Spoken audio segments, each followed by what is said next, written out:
Real estate broker ఇవాళ ఈ రాష్ట్రాన్ని నడుపుతున్నాడు. నేను ఇంత హార్ష్ గా మాట్లాడడం మంచిది కాదు, కానీ తప్పట్లేదు. మీ ఆవేదన చూసిన తర్వాత, మీ బాధ చూసిన తర్వాత, మీ కోపం చూసిన తర్వాత, చిన్న పిల్లలు వచ్చి మాట్లాడుతున్న పద్ధతి చూసిన తర్వాత అనిపిస్తున్నది. మేము మీకు ఒకటే మాట ఇస్తా ఉన్నాం.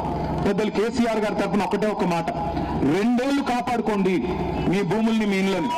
2 ఏళ్లు తర్వాత మేము వస్తున్నాం. మీ దయతో మళ్ళీ వస్తాం. కేసీఆర్ గారు మళ్ళీ ముఖ్యమంత్రి అవుతారు. మీకు ఖచ్చితంగా మీ ఇంటికి కాదు కదా, మీ ఇంటి మీద సున్నం కూడా ఎవరు ముట్టకుండా చూసుకునే బాధ్యత నాది. ఈ 2 ఏళ్లు కాపాడుకుందాం. ఈ 2 ఏళ్లు కాపాడుకోవాలి. ఎందుకంటే ఈ దుర్మార్గం నుంచి ఒక మీ ఇళ్ళనే కాదు, తెలంగాణను కూడా కాపాడుకోవాలి.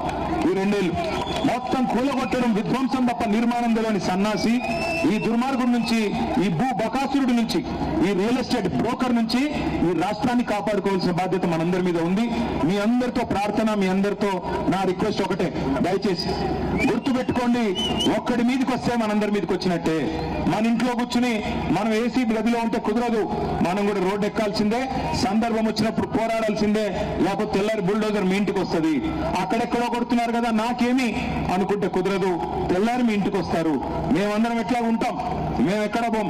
మీరు కూతవేడి దూరంలో ఉన్నాం. మేము తమ్ముడు కార్తిక్ రెడ్డిది ఈరోజు నిజానికి జన్మదినం, ఇలా ఆయన బర్త్డే.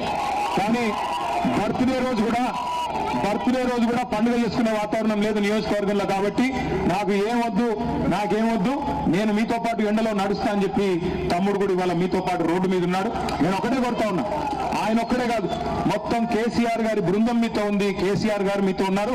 2 ఏళ్లు కాపాడుకుందాం. నేను అడిగేది అంతకంటే ఎక్కువ కాదు. ఒక్క 2 years కాపాడుకుంటే తర్వాత మీకు మీ ఇంటి మీద సున్నం కూడా ఎవరు ముట్టకుండా నేను చూసుకుంటా.